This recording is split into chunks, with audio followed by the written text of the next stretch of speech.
everybody. When I was asked to do this talk tonight, I said maybe too quickly, said yes to Chris, but now going through my own history and everything that happened to me over the past 30 years in conservation, I'd like to share it with all of you.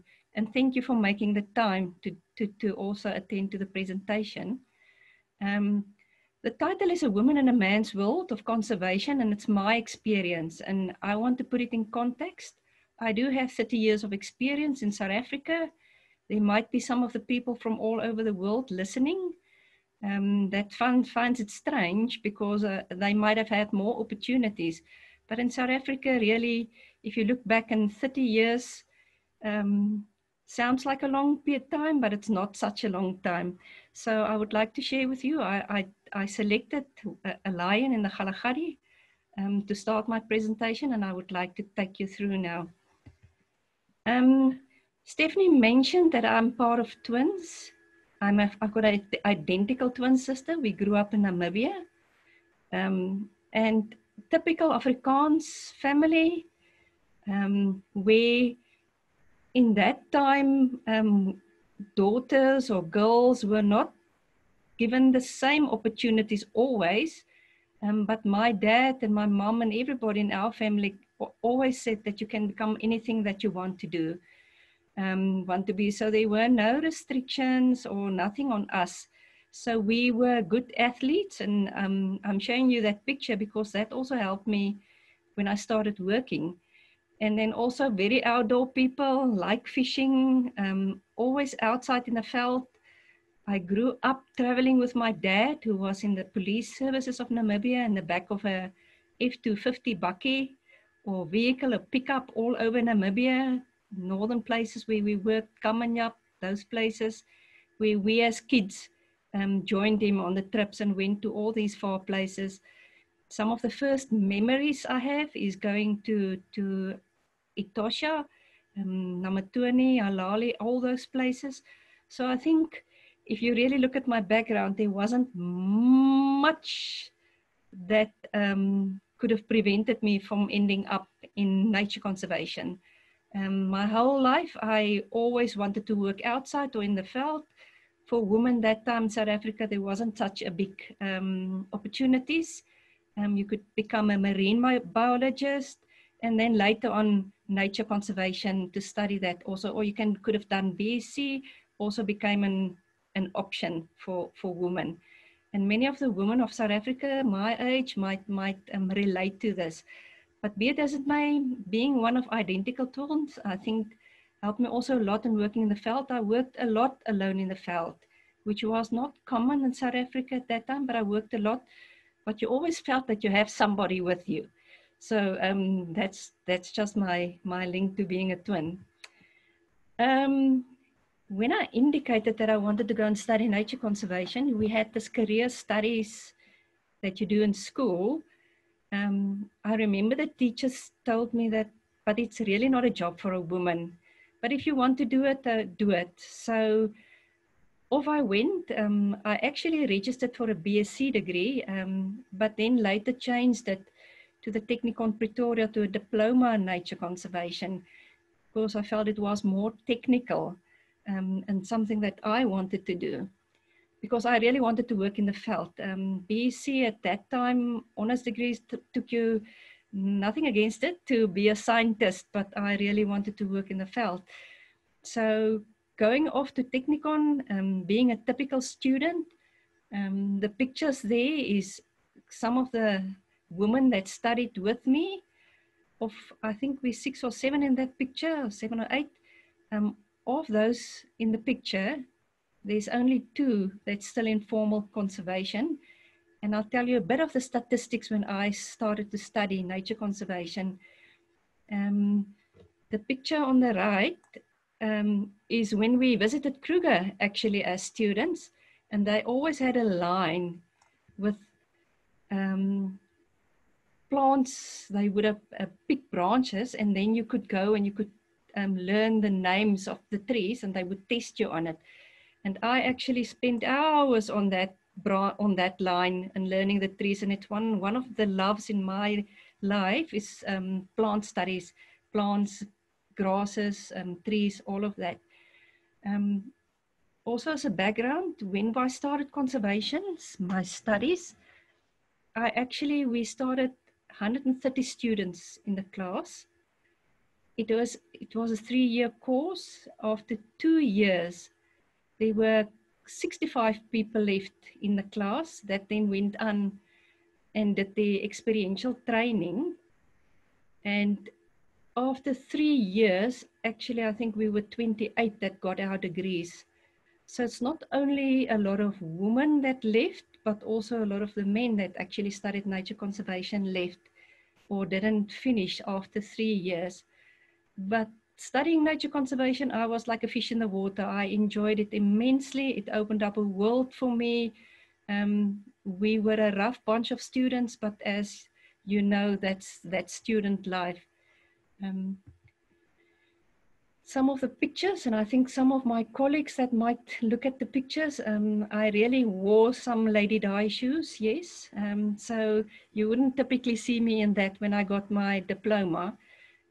This is actually a picture of one of my friends. We were at Valkop Dam the day, or dam. We did some fisheries practical, and on that specific day, the intention was that some people started to walk around the dam while other people were on the boat and they were catching fish. But the intention was that they would go across the dam and they would pick up the people as we walk around the dam. I was with a group of 5, 6 students, and along the way they got tired because it's quite a long distance. But in the end, I took all the binoculars and everything that's with it, and I kept on walking.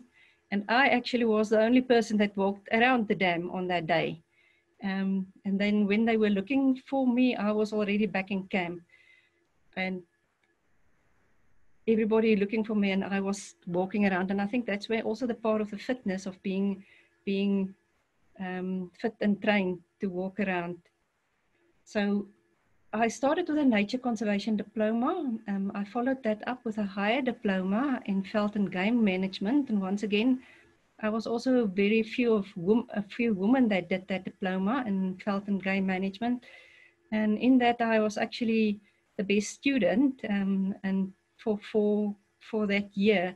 And I think we were the second group of people. Now in South Africa, you had a system where if you had a diploma or a higher diploma, you couldn't move on and do a degree or a master's degree initially. But then later that also opportunities also became available to us. And I actually did my master's degree in environmental management. So I always liked studies, and it was part of me, but then work took over. When I completed my studies, so when you have to go for your experiential training, you need to apply all over. In South Africa, you really had the formal conservation structures, the Transvaal Provincial Administration. You had the Parks Board of South African National Parks as we know it. There were private companies. And then you also had the Department of Development Aid, which actually was never a consideration when we all applied for jobs, because we all wanted to work in the well-known or the Transvaal Provincial Administration or Parks Board. So off we went to these interviews. First, the Transvaal Provincial Administration, we went through the whole interview, everything, asked a lot of questions, and then we were told that they will never appoint us in conservation other than an extension officer or a scientist assistant. So we could never really look forward to become a nature conservator or managing a nature reserve. That wasn't allowed. So we could settle for extension, or if you're very lucky, an assistant to a scientist. And then the interviewers actually mentioned, but actually we are women, we get married and we get pregnant. So that's why they don't invest a lot and appoint a lot of women. So off we went then to the Parks Board and actually dressed up for the Parks Board because it was more conservative in that years. And we also went through the same building where I work now. I went through a whole interview, and the same outcome, basically to say, especially for rangers, they will not appoint women. And then I do know that they later on appointed women for extension, but at that time, really no chance to be worked for any of the bigger conservation agencies. Privately, I did apply and I actually got a position at a crocodile farm.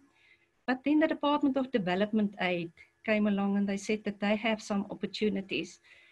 And the opportunities at that time in the history of South Africa, we had all the black homelands, and some of the independent homelands, as they call it.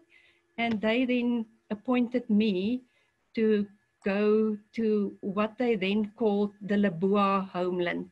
And it's really was in the far northern and even to the eastern areas, and the area where I show you on the map where they appointed me. I didn't have a clue where Leboa was and what's going on there, but I said, off I'm going. So I think some things happen in life and there's a circle and you come back to things, but I really took the opportunity and off I went to Leboa in the car with my dad, and he then took me and we went to Leboa, and we actually found Leboa, to be honest. So yes, I shared the epaulets with you because in that time, and I think even these days, people doing conservation, wearing the khakis and the epaulets is so much part of being a ranger or being a nature conservator. And you will see I've called the phases in my career different headings. And for Leboa, I said, it's make a plan. So when we joined, we were two people, two ladies on experiential training. And you would see that's the picture of me in my uniform, the first uniform and the epaulets, and then also in the bakkie or the pickup. That's also very much for any ranger a tool of the trade. And I'll explain to you later the role that some vehicles played in my life. So we were then appointed, and later on I saw that in my personal file, at that time they still had telex machines. There were telexes sent between head office in Pretoria and Leboa, the Department of Agriculture where I worked. That was in Leboa Gomo. That's about, the people that know the area, it's about 60 kilometers from Polokwane. So there were actually telexes that say, please, please don't send us women. We do not want any woman. So that we only realized later. So maybe it's also because of that, that when we started, we were really not given jobs. It was an experiential training, but we sat and we had some herbarium work and some admin work, but they really didn't take us out or given us jobs. And I always make a joke to say that my opportunities in conservation started because I actually had a driver's license at that stage. And we used to eat fresh bread that was baked locally. So somebody had to drive and buy some bread. And they actually realized I've got a driver's license. And one day, one of the people that normally did that wasn't there.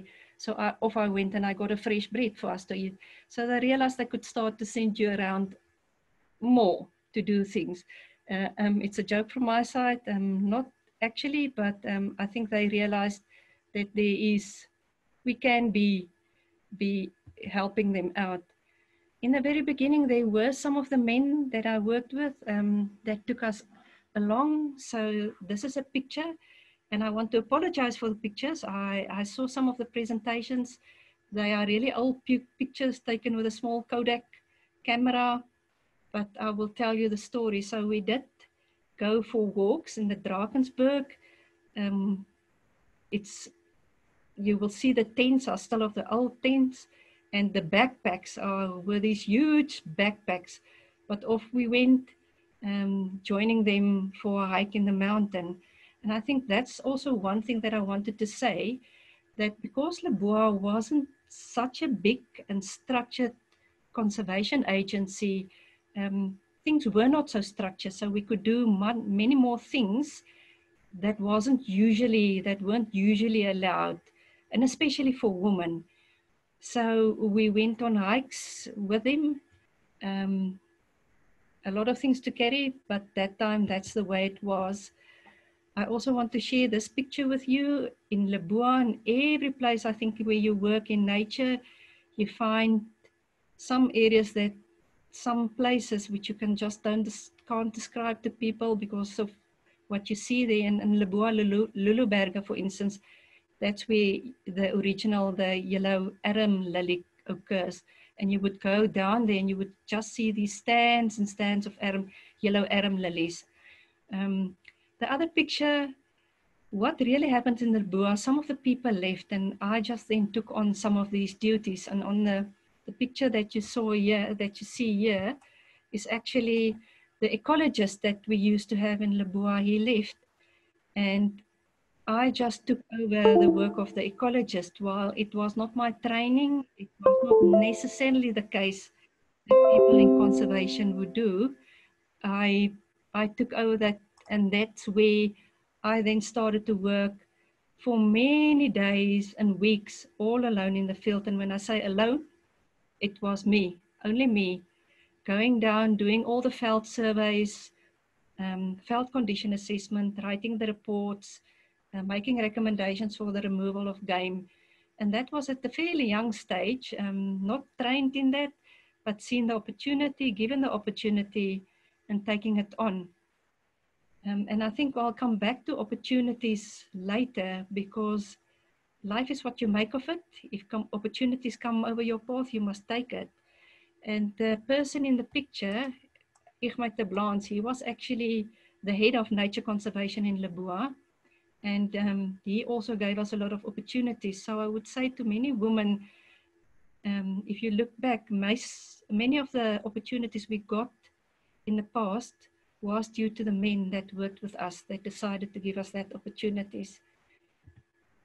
I also want to show you these pictures. You will see we moved around a lot in Leboa, and there were craftsmen. We were always busy. We were always having to do something. And this is actually one of the craftsmen in Leboa. You would see the stump here that I'm showing now. It's actually crafted me this from it. It's and it's still in my house today. So we always had, we were always busy. Over December holidays, when you were not busy with other things, we would take a car and we would drive, stop and climb any mountain that we would find. Also finding some dacha plantations in that process, or marijuana for the people that don't know, but we were always busy. And when I say make a plan, we as young women were not, we were just told to do things, and if you didn't know anymore, they would just tell you, make a plan, sort it out, figure it out. And there wasn't a lot of resources, there wasn't a lot of capacity, or it's just you had to make a plan. And then I also become more involved in game capture. In that time in South Africa, in the formal conservation sector, it was really not something that women were allowed to do. It was a men's world. Game capturers were rough and tough, but I was included in the team. And even in that team, I started then to develop and see where I could fit in. But more and more became involved in the game capture operations. Towards the end of my career in Leboa, or the portion that I spent in Leboa, I actually took over most of the game capture operations. And I think I'm the first woman in a government setup in that time that actually did the game capture operations. I want to show you, I've mentioned to you earlier about the vehicles. This was the bakkie that actually, or the vehicle that I actually used most. And then also there was a Land Cruiser vehicle. And I'm going to refer to some of the practical issues of being a nature conservator. As a woman, you do not have the strength. So I always struggled, firstly as a woman in conservation, you always had to write all the minutes. I don't know why they think only women can write the minutes. Secondly, if we had to go to veld as a team, I had to buy the food and prepare the food, which I did. And I think that's one of the reasons that I'm not so keen on making food these days, but I'm also alone. So just coming back to the vehicles, because I worked alone, a vehicle or trustworthy vehicle was quite important to me. And both of these bakkies or vehicles were actually very good to me. But the one thing that I wanted to say is that after we worked in the veld, we would then go back to my home. I would park the vehicle. And sometimes you would end up with 2 or 3 or even more punctures or flat tires that you had to repair. So I personally removed and took a lot of tires for repairs. And for instance, the Land Cruiser tires were very heavy. So I had to make a plan to get them back. Once you get them back on the bolts, it was very difficult. And I devised a mean where I would sit with my knees and push up the tires and then use my forehead to push the tire against the nut, so that I can put on the nuts and just to tighten it. One of these high lift checks also became one of my favorites because it helped me a lot. Like I said, I was traveling alone. If I then had a flat tire in an area where I felt not comfortable or safe, I could quickly change the tire. I was very good at that, to be honest. But just to explain to you that, and furthermore, also I know, right, I'm talking about the tires, but I had a lot of flat tires. So also just to remove the tire or to loosen the nuts, I would then, it was difficult. So I then also got a longer pipe so that that you have more leverage. So that's all the things that I developed to make life for me easier in the veld. At the same time, we also usually, like I said, when I explained to you earlier, I usually had to make the food. That yellow cool bag traveled a lot with sandwiches all over the place with us. And making sure that everybody is fed in the evenings, during the day, that was also part of my job. And mainly because I was a woman. So then also the picture on the left, you would see that was really rough days. In the beginning, we had places where we stayed, but it was like one big room where everybody stayed. I was the only woman, so you had 8 beds, and I was the only woman. So even in that, I had to become part of the team. You always choose the bed in the corner, and that's where you stayed, and you shared a room and everything with all the men that worked with you. It was not like when I joined South African National Park, Sanparks, when you got your own chalet. So in the beginning it was, and many times we actually had to develop our own places where we had to stay. And I think that once again prepared me for where I am now and infrastructure development.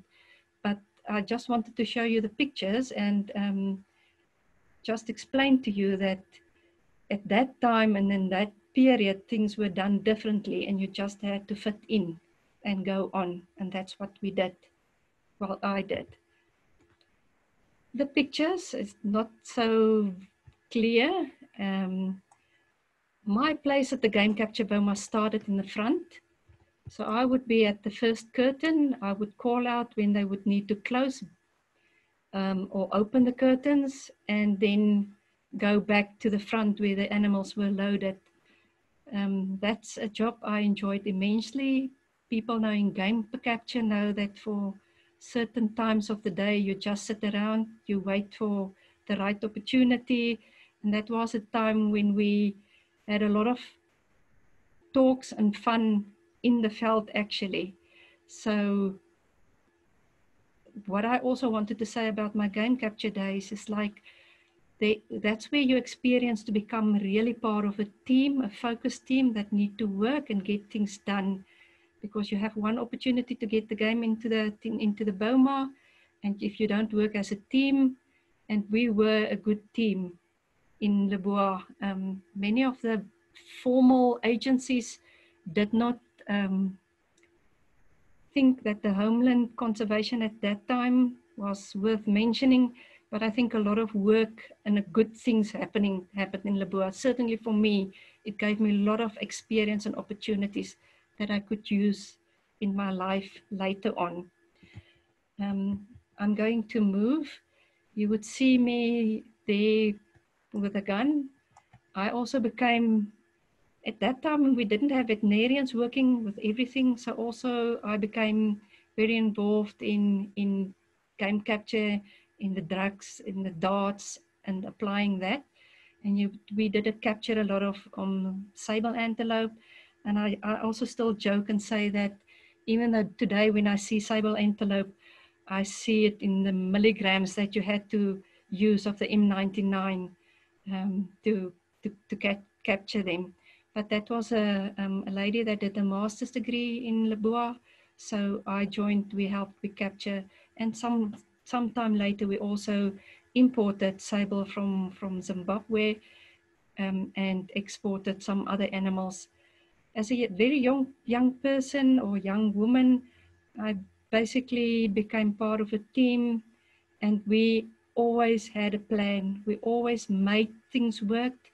You must also understand at that time, Leboa or the homelands that we worked, when you got to half of the financial year, there wasn't any money anymore because they used up all the money.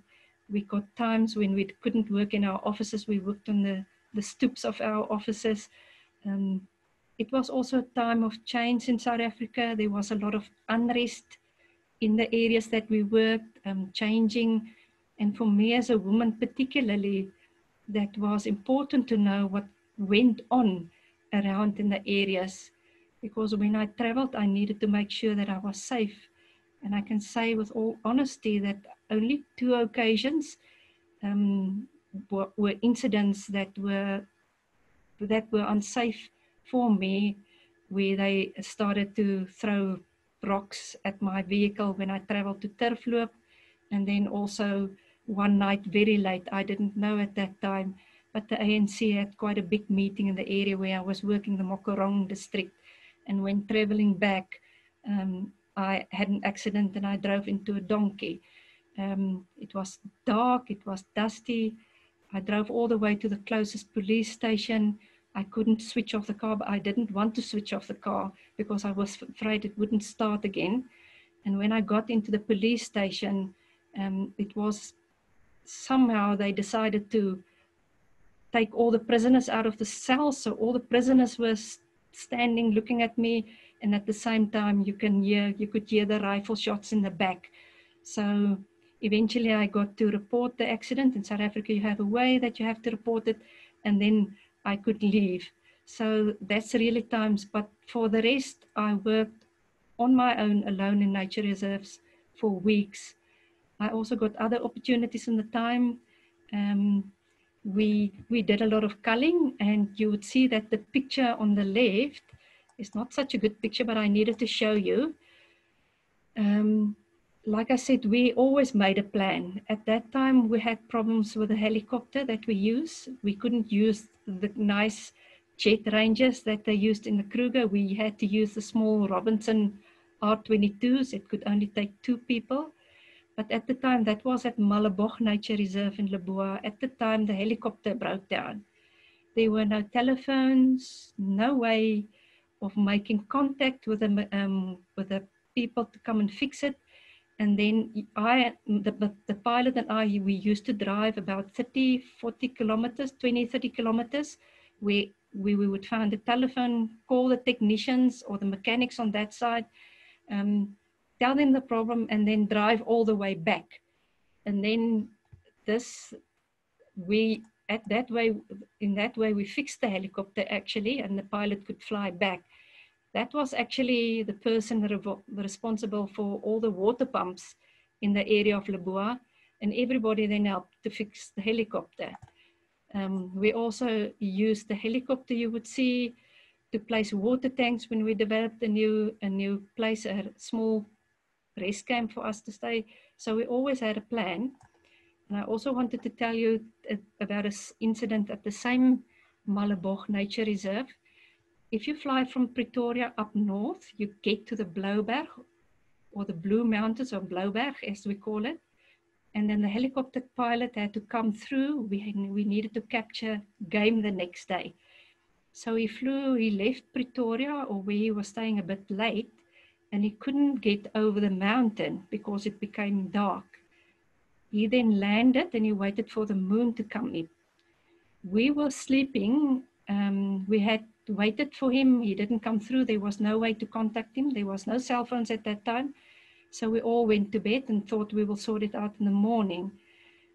We had small asbestos huts. And the one thing that I can also tell the ladies, the men there were some champion snorers in the team that worked with me. So when the helicopter came in the evening, it was quite noisy. I thought it was doomsday arriving because he flew very low over the trees just to find the camp. So I heard it and I woke up and I went out and I got the vehicle, the bakkie, the pickup, and I went to the landing space. I shone the lights for him and he then landed. I gave him some food. But in that time, none of the men woke up, none of them. So I got the pilot to his bed.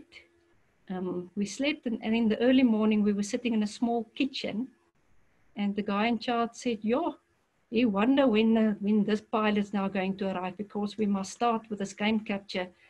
And I told him, "Look, he arrived actually last night." So that was just one of the experiences I had in Leboa. Like I said, we did things a bit differently, I think, that time. So we did capture game in nets. There am I with an Impala. I captured it, and then you would then just walk it to the vehicle and load it. Sorry, I'll just go back. And then also we did some rhino. We didn't have any rhino in Leboa, but we worked very closely with the zoological gardens, who had a game breeding center at Potgietersrus. So what I wanted to show you is that crate. We actually didn't have a rhino crate. So off we went, and like I said, we made a plan and we started to construct or to build a crate. And we worked until the very early mornings to finish the crate, to be able to capture the black rhino. And in that particular day, the black rhino almost got the better of us, and everybody had to run, and we had to get people out of trees and out of funny places to get the rhino, to capture the rhino after the first attempt wasn't successful. I also want to say that in the conservation community, in the northern areas, in the old homeland areas where we worked, we had Leboa, you had other areas, the trust areas, that's land that the government bought before they would give it to the homelands. And we also had the Transvaal Provincial Administration. And from our side in Leboa, we then on an annual basis, we arranged an event where we got all the nature conservators, their wives and the kids. We called it the Bushveld siesta or fiesta.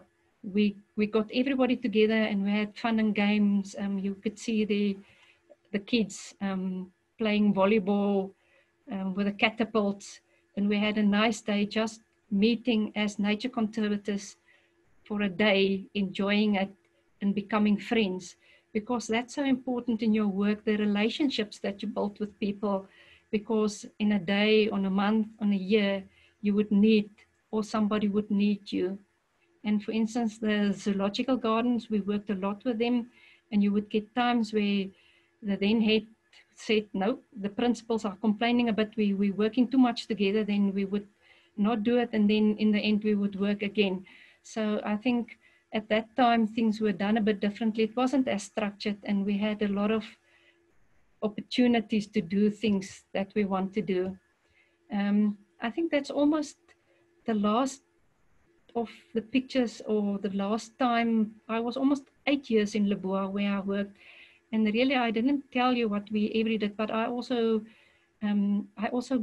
did culling from a helicopter, which was not done by women, and then and that happened when the men, like I explained to you, we had the R-22, the smaller helicopter, and then on windy days or mountainous areas, they were too heavy, and I had to get into the helicopter. So I culled out of the helicopter. kind of unheard of. Um, at the time, we started to integrate when the democratic South Africa was on its way. We started to integrate into provinces, 9 provinces, and Leboa then started to work with the Transvaal Provincial Administration. And I just wanted to share with you at that time, for instance, our performance assessments had to become part of their system while we always had to do ours. And when you had to write long stories in terms of performance or assessments. And with the first time when my performance assessment served at this committee now, with everybody present, they actually couldn't believe that there was a woman with all these duties, because in the Transvaal Provincial Administration at that time, I think they had the first woman or 2 that became reserve managers. They were really more in extension or assistance to ecologists. So I think that prepared me for my years ahead, because it was really, you just had to make a plan. They didn't babysit you, and that made you very independent to do and to act independent, and you always had a plan.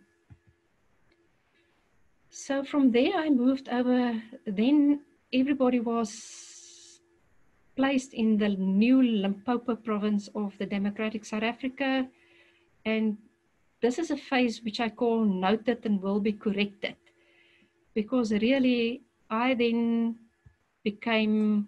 was then placed in, it's still the same area, but then Venda. Venda was a self-governing territory. Those people who know the history of South Africa, so they had more independence, but they also become part of the Limpopo province. I was placed there. We were all in acting positions, and I became a chief nature conservator acting, but focusing on environmental education. Now, that's really not my background. That wasn't my interest. But once again, we took it on, and we did a lot of things in the old Venda.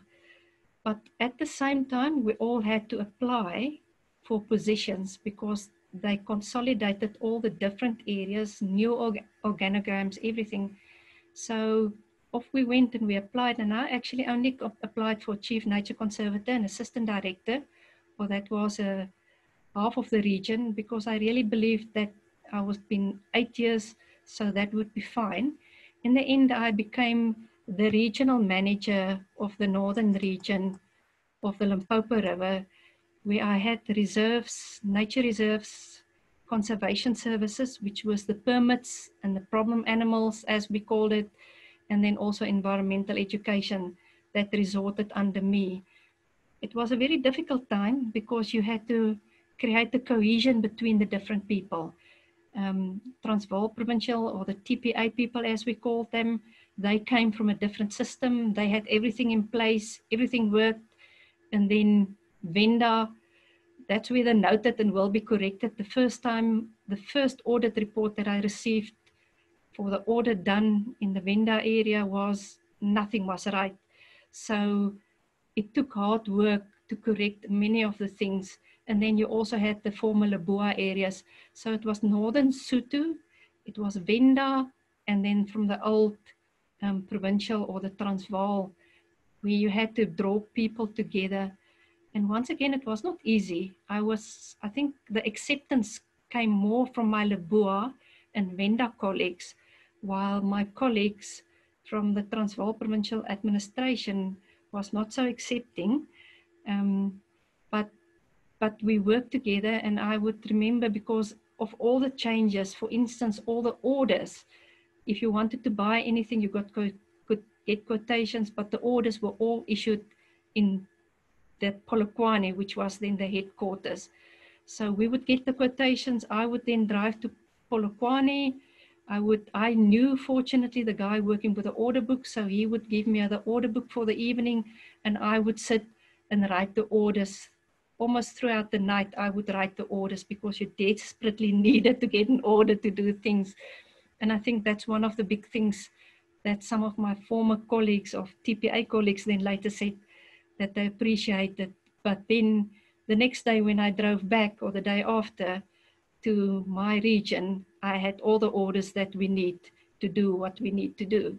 So at the time in Venda, or in the region, I really worked very hard to get systems, procedures in place. But strangely enough, I referred to you earlier in terms of the circles. When I was in Leboa, the person that in charge then in Venda said there will never be a woman allowed in Venda, and especially Makuya Nature Reserve, which my Kruger colleagues and the other colleagues would also know. Makuya was next to the Kruger boundary. It became a hunting area in the old Venda, and especially mentioned Makuya. At the time when I got to the area, there were a lot of problems because Makuya was actually communal land. So there were a lot of problems. The community wanted their land back. They didn't want the nature reserve anymore. MECs flew in, everybody flew in and sat with the community, but it didn't work. And then I started to work with the communities, and we almost had meetings on a weekly basis.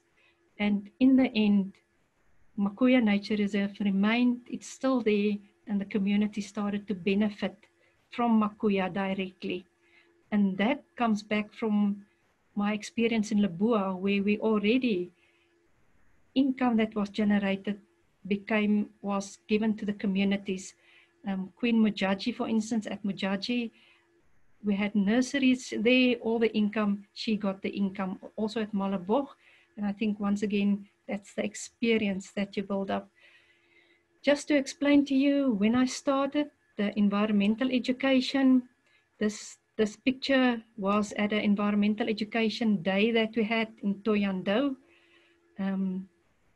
All I could remember of that day is that I waited for the politicians and they were very late. And we were at this shopping center, and there in the back I could see the cavalcade driving past the site, and I started running. I think I ran almost a kilometer, and I caught them and I said, "No, come back. This is where you need to be."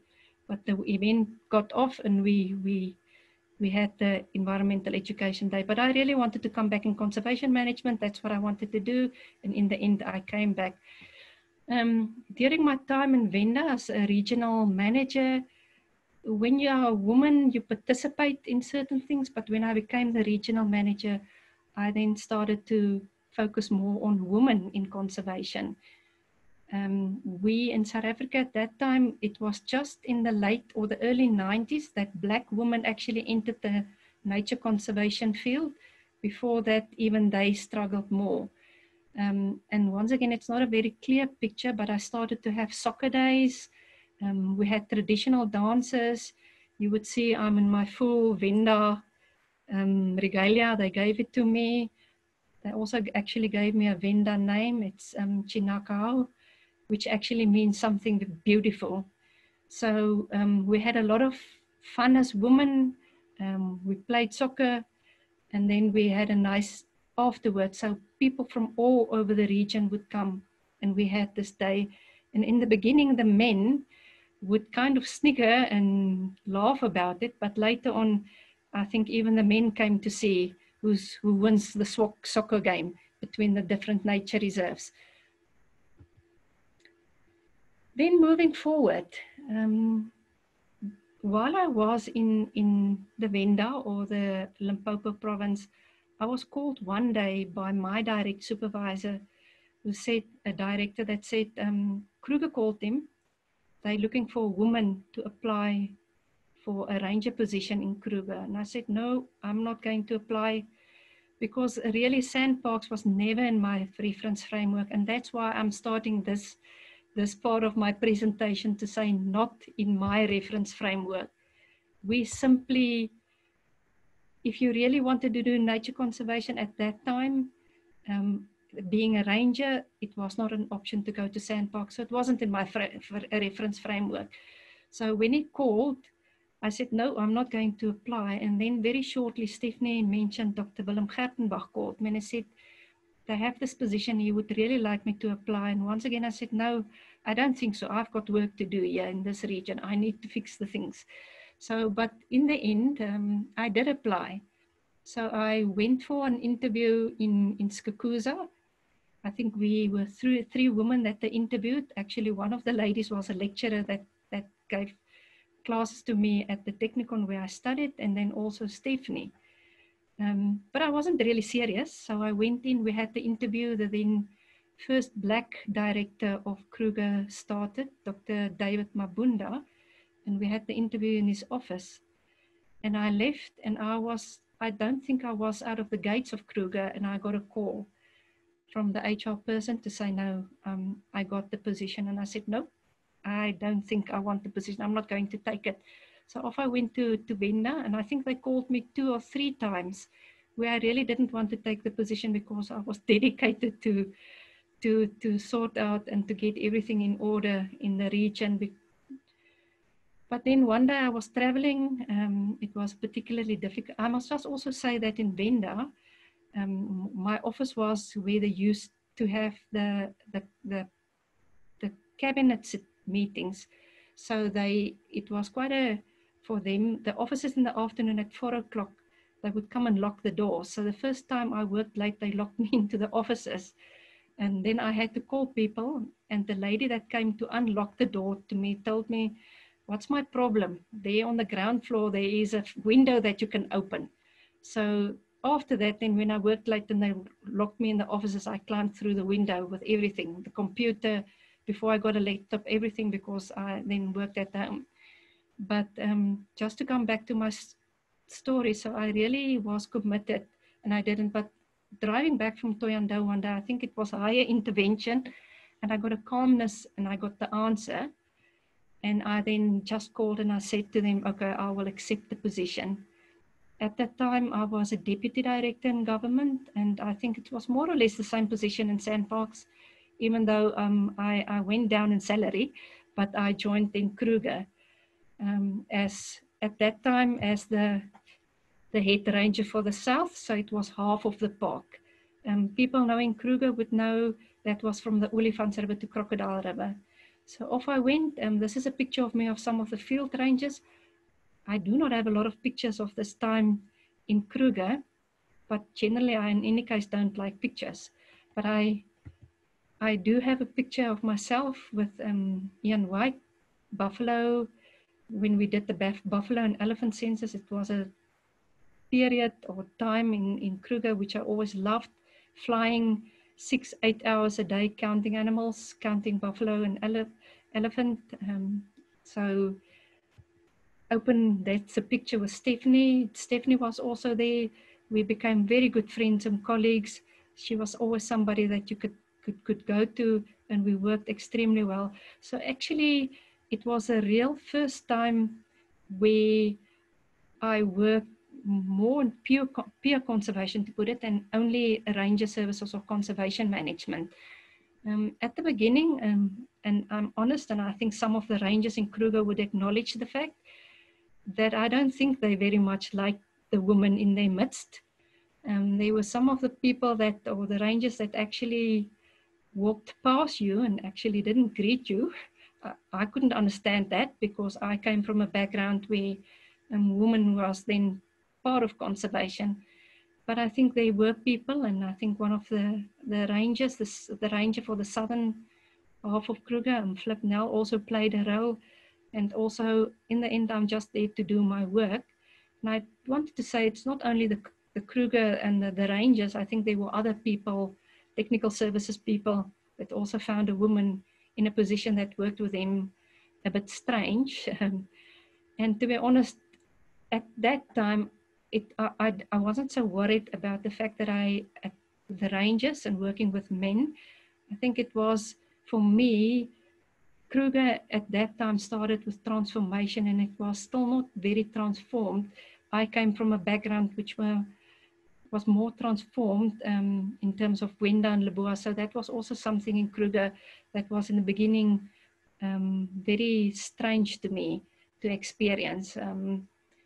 So I just wanted to say that on that trip that Stephanie and I did on the Lebombo, we always had our tent up first, and then we would help some of the men to pitch their tents. In my time in Kruger, it was from 1998 to 2001. It wasn't a long period. Really, it's a short time if you really want to know Kruger and what it's all about. But I also experienced the 2000 floods. At that time, when and during the morning of the floods, we actually went to Kruger Gate, and we looked and we saw the water just going over the bridge. We actually went back to the office. It was just after the radio session with all the rangers in Kruger. They have a radio session at 7 o'clock with all the rangers. It was just after the radio session. And I still intended to go home and get dry clothes, but that never happened because then everything started to happen. In the end, I was basically only one staying in the conservation services offices, and I started to coordinate things from there, just to have because it started to become a disaster. And I started to coordinate. So I would call the helicopters and everybody would start to check in with me.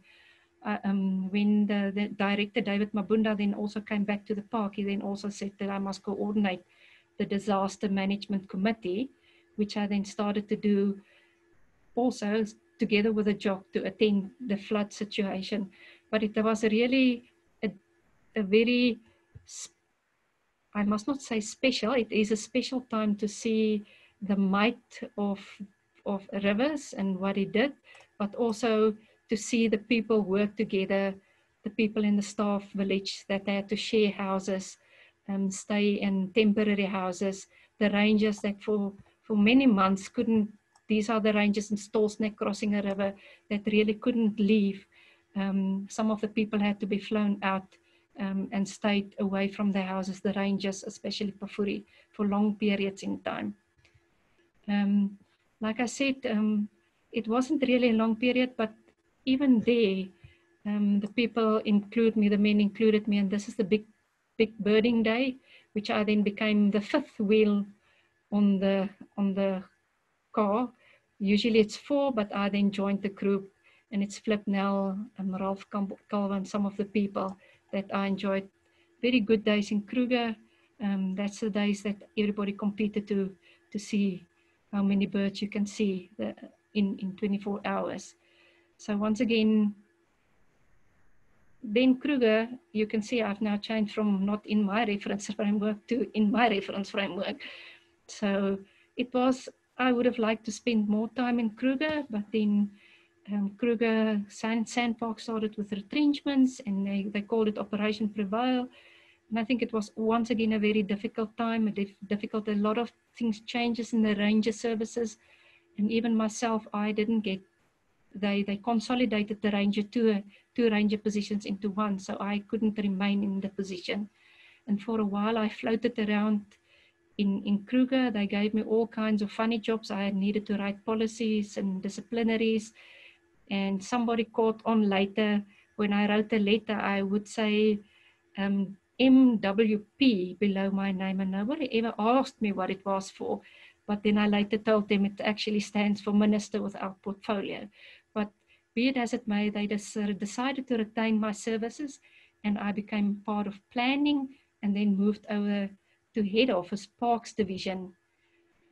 And that's the next stage in my career, and I really want to call it default and common sense, and I'll explain to you later. When I joined the head office, I was supposed to form part of a unit that looked at new national parks. But at that time, Sanparks actually started to get the first project funding, or as they call it, poverty relief funding, to do all kinds of jobs from biodiversity to infrastructure development.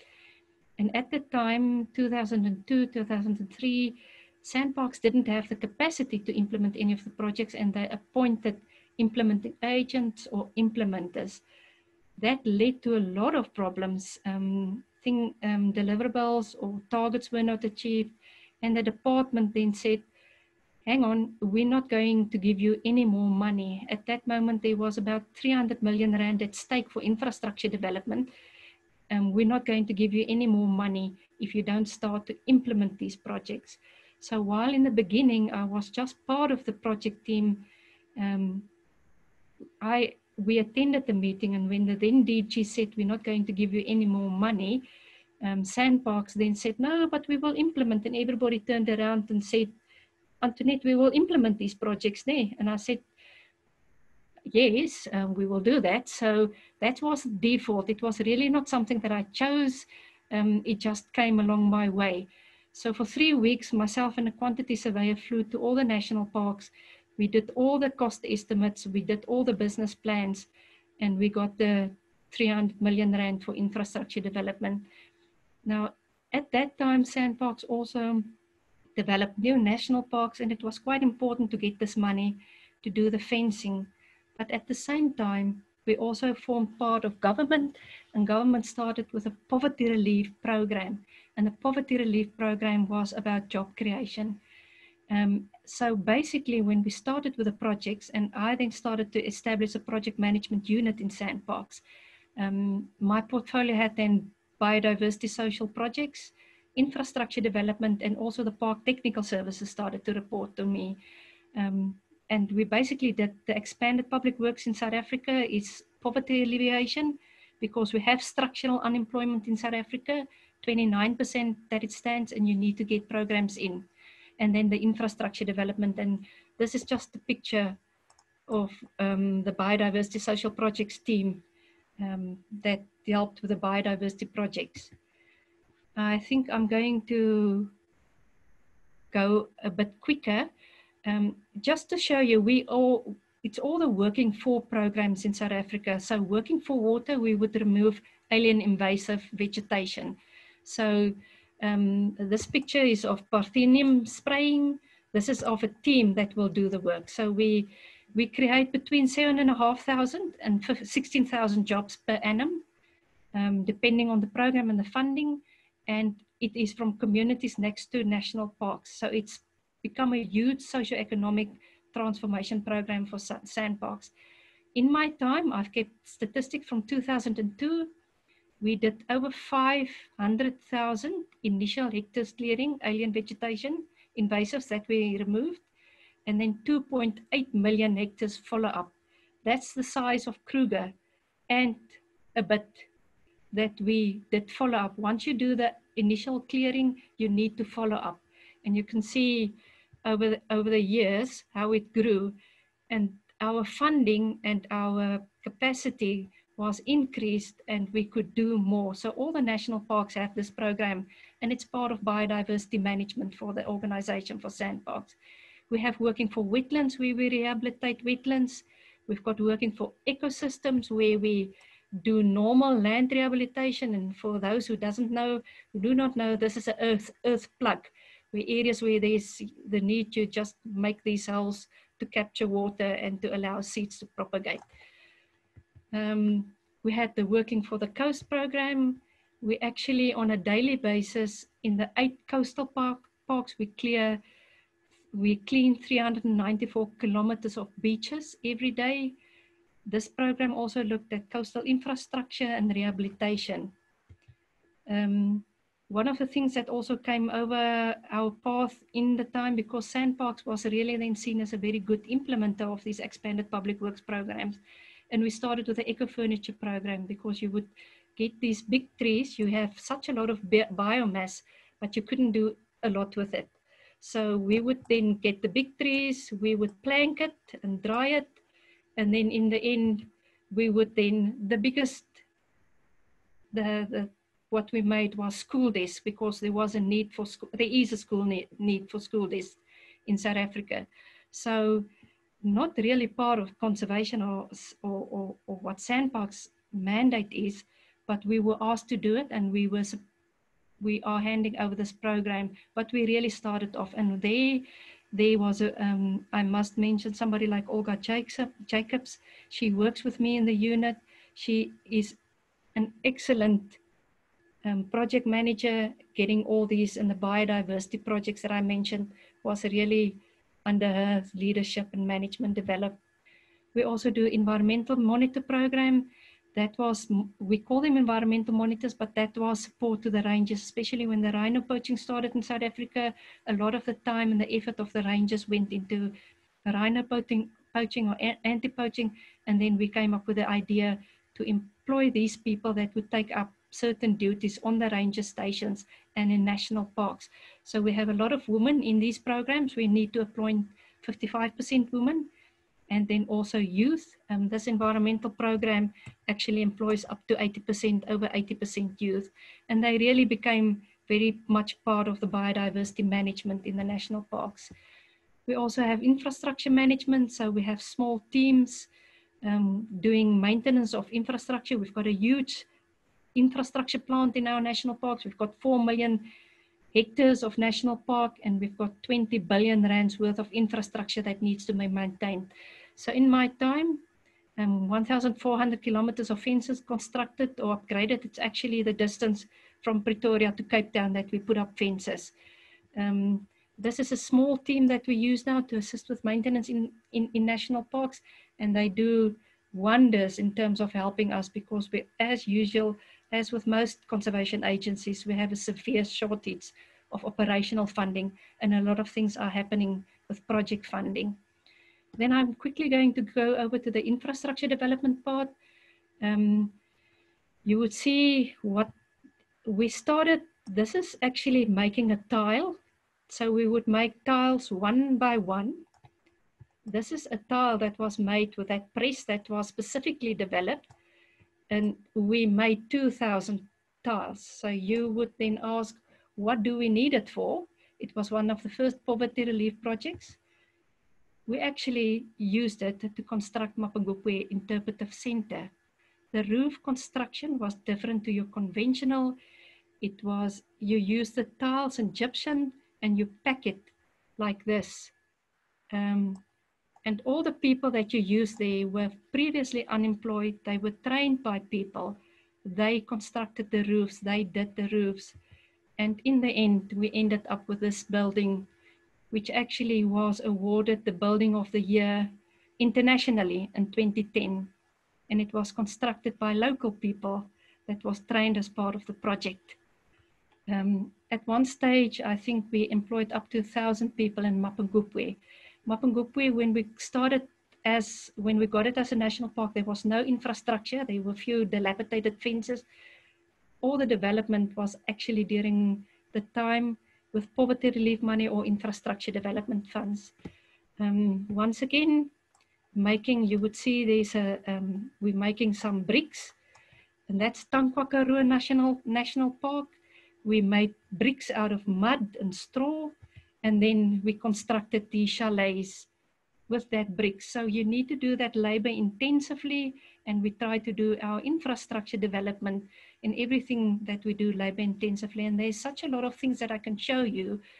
If we construct a road, the curbing, or what we have small teams doing the curbing to make it more labor intensive. Another interesting project that we had, it's the Twee Riviere entrance gate in Galagadi Transfrontier Park. What made it very interesting is that we had to construct the entrance gate in a river because it was the boundary between Botswana and Namibia. And the two governments, Botswana government didn't want to allow the construction of this Transfrontier entrance gate in the South African soil, and we couldn't do it on Botswana. So if you go into the building, on the left hand, if you enter from the one side, on the one side is South African territory, on the other side is Botswana territory. So once again, one of the interesting projects that we did. There's also, when you work in national parks, your staff is your most important resource. So we also do a lot of staff houses. We've done over 1,000 staff houses that we constructed and upgraded. And we're also starting with green energy now. So you would see Tankwa-Karoo, that's the houses. They were no houses. People stayed in old farmhouses all over the place. And then we also started, and it's the first star village then just working from solar energy.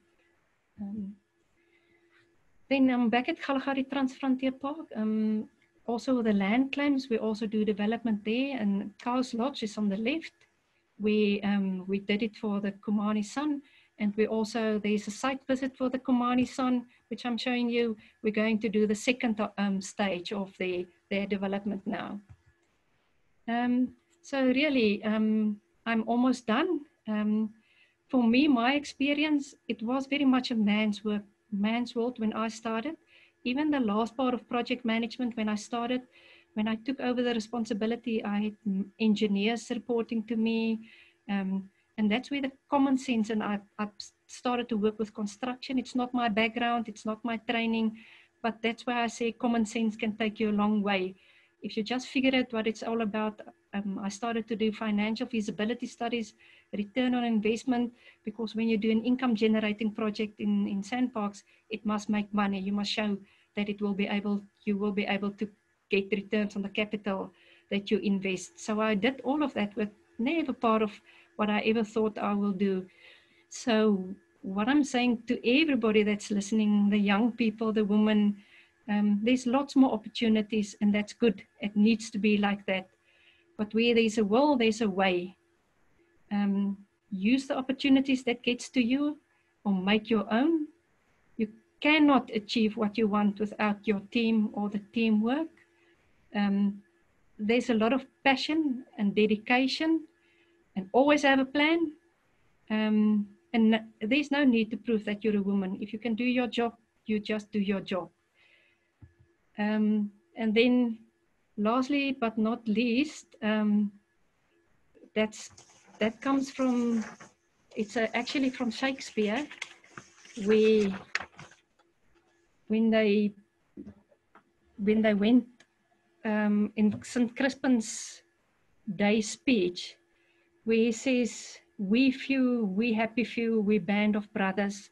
When you're in conservation, you're a team, you're brothers, especially now with the rangers facing poaching. And I want to add for Shakespeare and sisters, because it's really us that's in the forefront of conservation, looking after nature.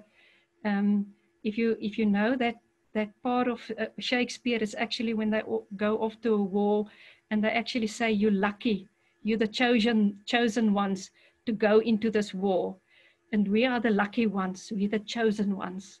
We've got lots of opportunities.